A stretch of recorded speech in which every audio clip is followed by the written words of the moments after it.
Good morning. It's that time of month to have another What's Up with the market and do a market status update. It's the 4th of December and getting close to Christmas, the end of 2024.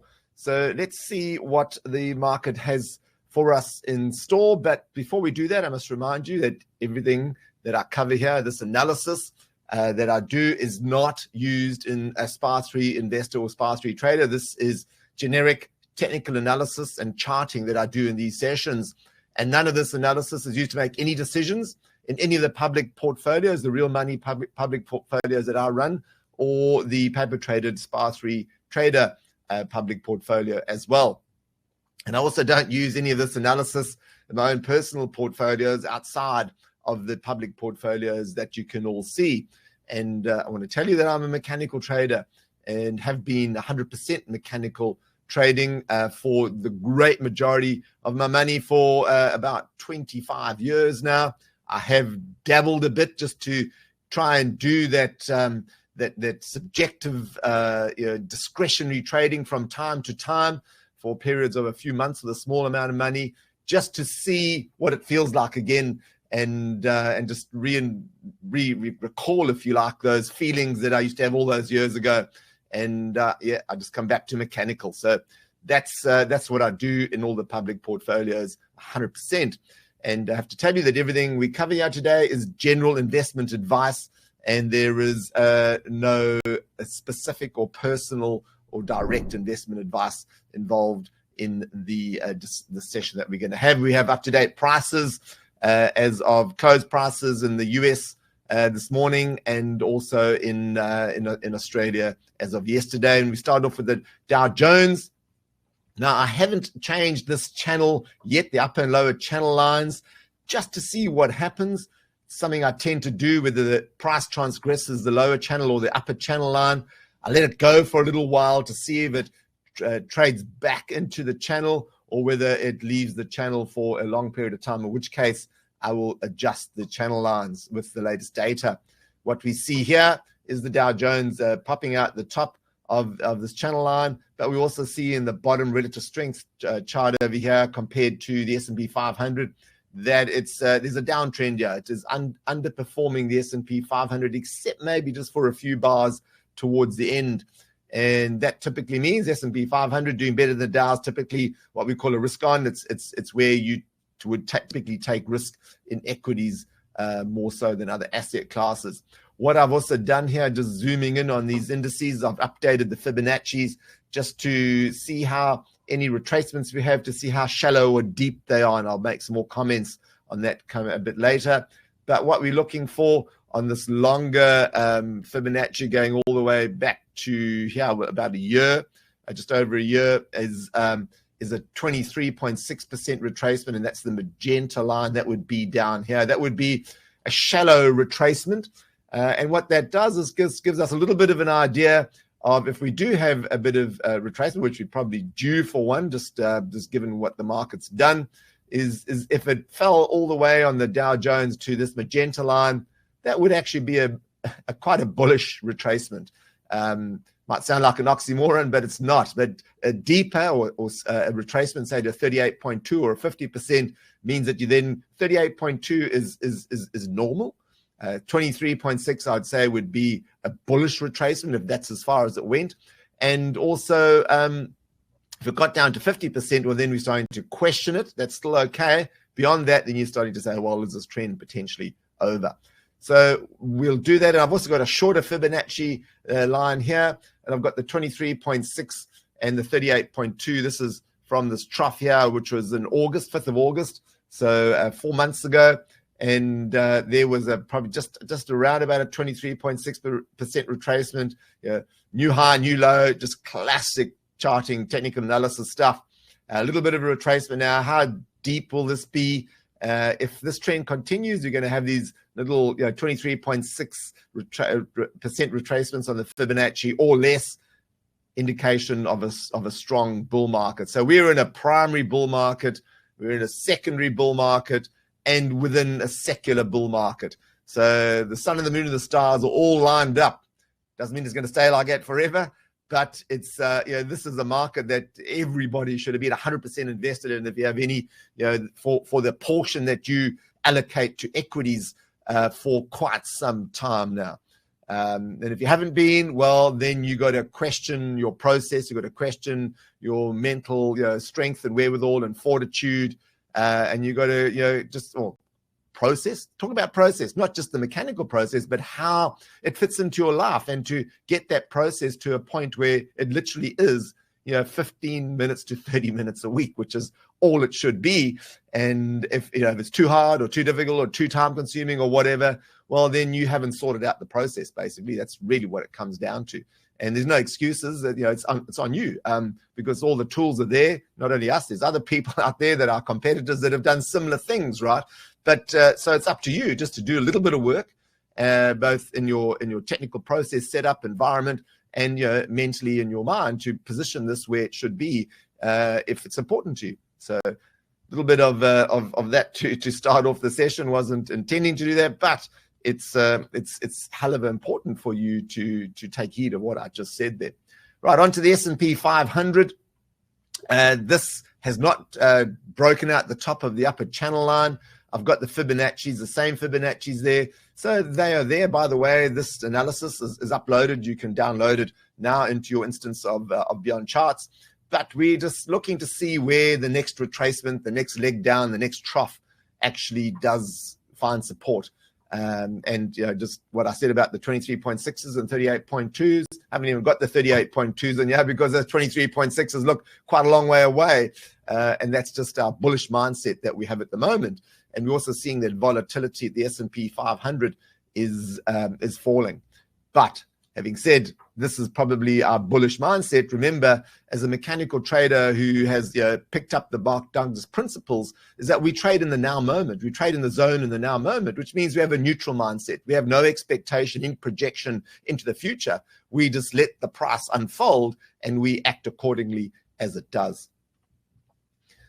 On to just looking at breadth of market indicators. I'm going to get through these pretty quickly. There's nothing to see. I've obviously done the analysis. What we're looking for is divergence, and there's no divergence. So this is tracking along as it should on both the cumulative advanced decline and the new 52-week highs and lows.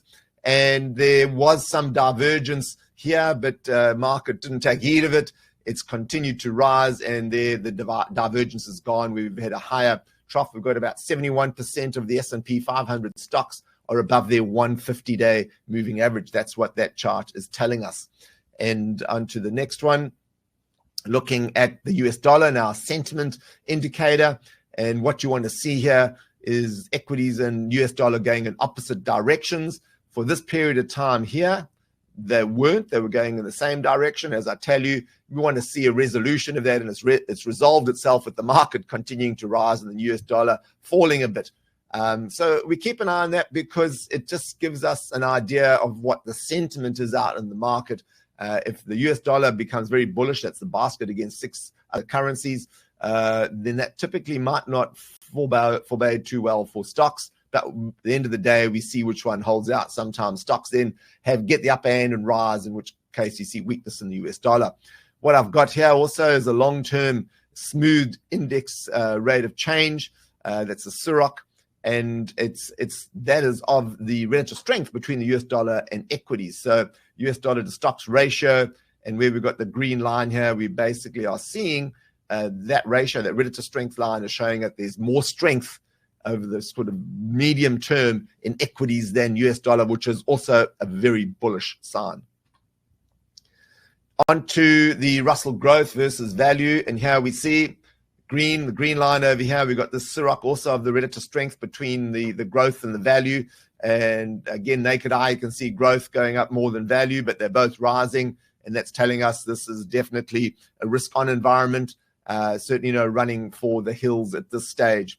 And the consumer discretionary versus staples telling us exactly the same thing. We've got the rising SIROC here, which is the SIROC of the relative strength between the two. And just look how much stronger discretionary is compared to staples. That is really a sign of a bullish market. This is US, and that's using the SPDRs, the sector ETFs of those two JIC sectors. Right, looking at the puts call ratio on equities. I run a 252-day moving average, basically a year, a whole calendar year, 252 trading days. Simple moving average. We're looking at the direction. So where that blue line is falling, that means there are more calls than puts out there, and it's a quite longish, long-term indicator here. We've got a green line where this is falling over here. It basically means that's a Ciroc of that simple moving average of this very gyrating, noisy put-call ratio chart here. And you can see we've got some lower lows again, and there's the S&P 500 in the bottom chart continuing to rise, and there's no indication of this turning up. So another bullish sign, a lot more calls and puts being taken out of the market. Right, onto 10-year Treasury note. 10-year Treasury, this is yield. So yield was rising and is now starting to tip as well. So this is one change I have made, and you can go back and compare. But I've made this Ciroc setting a bit more sensitive. It was a bit too medium to long term. Keep an eye on this, and it was a little bit too much out of kilter with the ratio between yields, 10-year yields, and the S&P 500, which is what this relative strength line is showing us over here. And this is a Ciroc of the relative strength. And you can see it's starting to tip now, just with yields starting to drop. Typically, the story is yields fall and equities rise. So not quite there yet. This is probably the only red line. This is a sentiment indicator, if you like, and it's telling us at this stage, red line there, that it's not as bullish for stocks, but starting to look that way. So keep an eye on that turning. And this is just the reverse. This is bonds, 20-year bonds using TLT, which is an ETF. And what we're looking for here is divergence to see which way it resolves itself. And what you want to do is see, because bond prices obviously inverse to yields. Yields go down, bonds go up. And what you want to see are bonds and equities going in the same direction, which they are now doing, which they weren't for some time over there. And obviously that was the period there where bonds were falling because yields were rising. Or not because, but that was obviously what was happening. So this is going in the right direction, which is good. That's bullish. We see the VIX has dropped below this trend line that I put here on the troughs of the fear index, the VIX index, and now running at pretty not all-time lows. All-time lows would be this bottom black line over here. But I did put a bit of a channel in here, a parallel channel, and it's right at the bottom of this channel again. Indication again of not much fear around because people are bullish on equities. Right, onto the NASDAQ. NASDAQ made a new all-time high in yesterday's session, and not the day a session is finished, the day before. Bullish here as well. What we've got here is a relative strength between the NASDAQ, the more risky market, if you like, index. This is the NASDAQ composite, the whole NASDAQ, compared to S&P 500. So when the NASDAQ's rising relative to the S&P 500, typically supposed to be the large and boring stocks, although it's been a brilliant performer for about 12 years or longer, 15 years, is that there's a risk-on environment. People are going to take more risk on equities, and that's what we have at the moment. We have relative strength of the NASDAQ composite stronger than that of the S&P 500, as we do with the NASDAQ 100. We didn't have that for some time, and it's probably just matching, but the Ciroc's starting to rise now because of the rate of change of what's happening in that relative strength line between two, the ratio between the two. So that's also bullish. Looking at breadth of market indicators on the NASDAQ 100, looking for divergence, no divergence, both rising there, and also the same on the cumulative advanced decline line, both rising as well. So no early warning signs there. A little bit of divergence on the number of NASDAQ 100 stocks that are above their 150-day moving average. We see lower peaks there in falling, if you like, of the number of stocks that are above the 150-day moving average. And it's not quite divergence. These peaks are equal. It's a parallel line. You want to see that dropping. So maybe a little bit of weak divergence there. Onto the SOX, the tech semiconductor sector. This is the second. So I did say maybe the previous one was the only one. This is also a bit negative in that the semiconductor stocks are struggling. Relatively, they are weaker than the NASDAQ 100. That's what that relative strength line is over here. It's against the NASDAQ 100. And this is a Ciroc of that smooth. You can see that this is not turning yet. Weakness in the semiconductor index. For a raging bull market, you do want this sector to be rising strongly. It's not at the moment. Onto the All Ordinaries. Oh, there we go. A clear breakout. So there, just zoom back a bit. There was this long sideways moving, quite deep range trading market, really messy dog's breakfast stuff. And, we had a breakout here, very unconvincing breakout. It kind of tested that previous resistance, now support level, a number of times, struggled to make a new high, made a new high, went sideways again, and now we're seeing a clear breakout. So I would say that with the benefit of hindsight over the last 5 or 6 weeks, this breakout here that occurred, when was that? On the 17th of September, is probably the first clear breakout and run that we are seeing. It's the benefit of hindsight of about 6 weeks that we've seen the All Ordinaries have, the Australian market have for some time since the run-up coming out of the trough in COVID, that run-up over there. So it really has been, look at all this underperformance. Even when it was rising, it was underperforming, which is typically what it does against the S&P 500. And then here we had this messy period where it was outperforming the S&P 500 because it wasn't underperforming by as much. But this period from here, which is, what's that date? That date is January 2023. So we're talking about nearly 2 years now. Look at this underperformance of the US market. It's really been dreadful. And that's shown up, in Australian portfolios relative to the US portfolios. And we are running a Learn to Trade Properly course and community, which is starting on Monday. There's a lot of people that have registered for it. If you're not trading the US market, it's not too late to get into that Learn to Trade Properly session, which is going to run for a number of weeks. But you are trading real money, in the US market, and you get set up, and we hold your hand right through that, and it's a live trading course. But that outperformance of the US versus Australia, you can just see it, for nearly 2 years now. And you've know more about currencies, but it looks like the Australian market is looking like it is starting to trend a bit. The Aussie battler is battling. This is the Australian dollar v the US dollar, getting down into the 64s again, has struggling to break out of this long-term downward channel since it peaked over here in February of 2021. Yeah, not looking good. Doesn't look like it's going to reverse anytime soon. Right, on to other markets quickly. The Nikkei has zoomed in here, has got above this black line here as its all-time high, going back to 1989, and look at this, it's been struggling. People aren't convicted to take this market higher, and it's just the struggle going on between buyers and sellers that's been going on, since February, this whole year of 2024. There was a great SPA3 investor exit there on the Nikkei.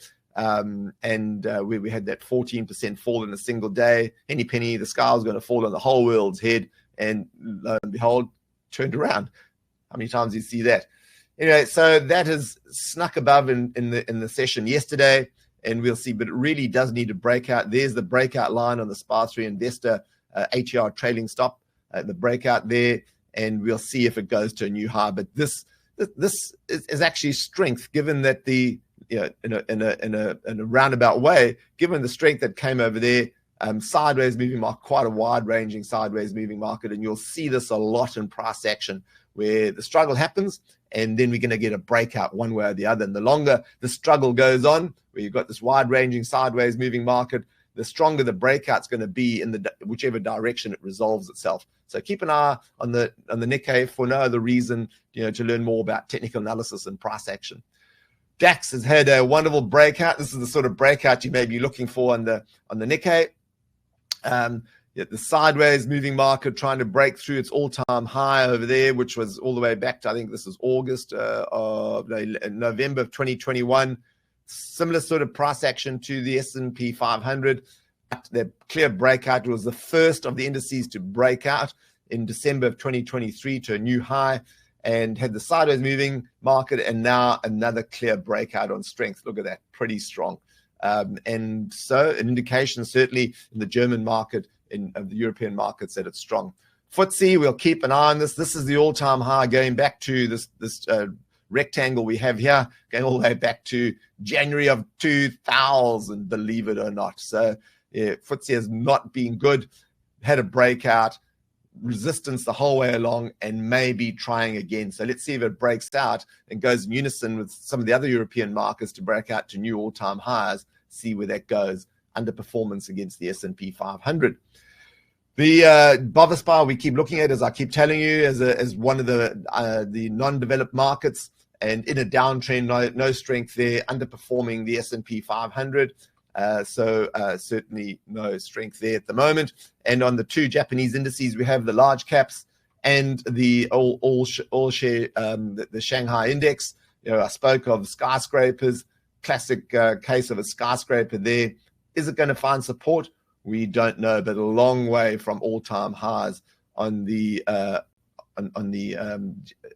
Chinese markets. Okay, just to finish, the South African market, it has broken out to a new all-time high and in this long-term channel, and we keep an eye on that because it is another resource market as well, and you know, money flowing in there from US and Europe is an indication that it could happen in Australia. Right, just quickly onto the S&P 500, the equal weighted, because this equal weighted is an indication of whether small and mid caps are playing a bigger role in that. Sorry, not small and mid caps, but the smaller caps of the S&P 500, how much of a bigger role they are playing in the S&P 500 advancing. There's lots of talk about the Magnificent Seven and all the tech stocks and things like this. What this does is give an indication of the role that those non-large cap tech stocks, Magnificent Seven, are playing in the index rising. So the equal weighted index rising is a good thing. I've put Fibonacci's on there as well, kind of matching the S&P 500 there, and looks like it's trying to give another entry signal here on the Ciroc, but hasn't quite yet. So let's have a look at the mid cap. Mid cap has had quite a strong run up. There's its all-time high and sideways and a breakout to the upside. And we do have on a relative strength basis that it is stronger than the S&P 500 over the recent 2 or 3 weeks.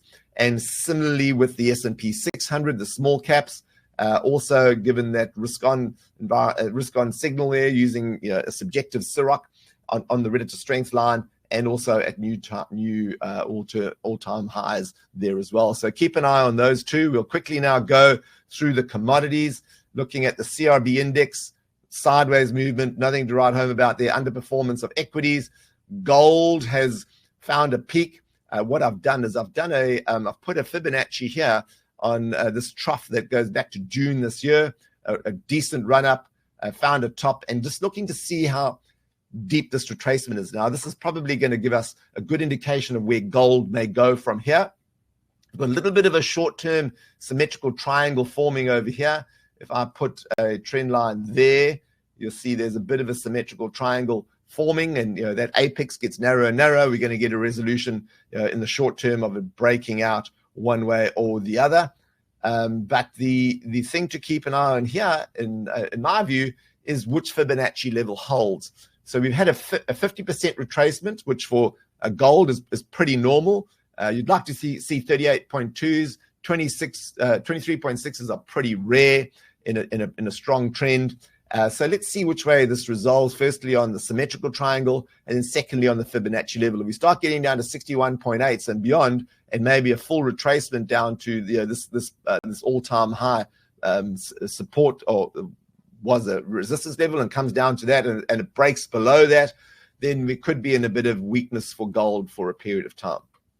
But then it could continue up and break out of that symmetrical triangle to the upside as well. Okay, nothing to really report on silver in a downtrend and weak relative to gold. Same with copper. Copper weak relative to equities and in a downtrend. So we just got to see where these find support. Similarly with oil in a downtrend, the lower channel line holding relative to equities, weakness, and onto Bitcoin. So Bitcoin has been pretty strong. I've put a Fibonacci on this going back to, when is that, September, early 6th of September, so 3 months. And we're looking for a retracement here. So a 61.8% retracement on Bitcoin is pretty normal, right? So we're talking 38.2s and other markets and price action. Here we're talking 61.8 is pretty normal. And beyond that, you start questioning it. So in an uptrend here, it's a 23.6 is pretty normal, and I wouldn't really say much about it. But a 38.2 would be probably a strong support level to find in Bitcoin. And you can go back and look at all the examples over the last 12 or 13 years, or 12 years of data that there is there. But what we're looking for here is maybe a retracement all the way down to 81,000 to 38.2 would still be within normal bounds and say this is still an uptrend. If you're trading it short term, you can use the Ciroc. I've got a 26.9 here directly on the price action, but that is an indication. So if it does fall into the 80s and you are a Bitcoin holder or trader, I wouldn't get too worried about it. But this is a strong trend. It's a trend to the upside. And to a new all-time high that goes all the way back to when is that? November 2021. So that's 3 years ago. It was above these. It was at these, or just below these levels where the breakout was. Look at these attempts here. I mean, this is classic technical analysis. And if you want to add speculative to it, you're not going to get much more than classic charting, price action, speculation, the whole two thrown in with leverage. In this market. So it's a great price action to watch, to learn charting and technical analysis. So where might it go from here? Well, given the characteristics, if you like, of Bitcoin's price action, is this breakout is tiny. It's just a tiny little breakout to the upside, right? And you can go back and compare breakouts in the past to see what it's done. Like there's a similar sort of movement over there. Not saying or predicting or telling you that that's what's going to happen. But if the characteristics that are implicit in Bitcoin's price action of the past replicate themselves in this breakout, you could see a huge run-up. You really could. And I'm not bringing into that fundamentals or any background knowledge that I do or don't know about Bitcoin. I'm just looking purely at the characteristics of the price action of this, whatever you want to call it, price action. And it's a great one to learn technical analysis with. So keep an eye on that.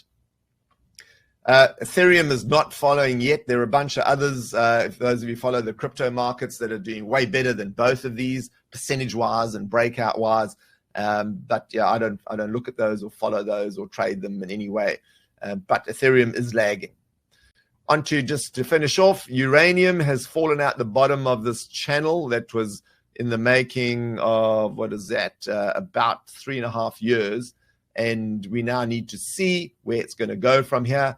Put an upper channel line on here. I haven't drawn the lower channel line yet. But this looks like this support is right at kind of an apex. It's fallen out the bottom of the channel line, the lower channel line.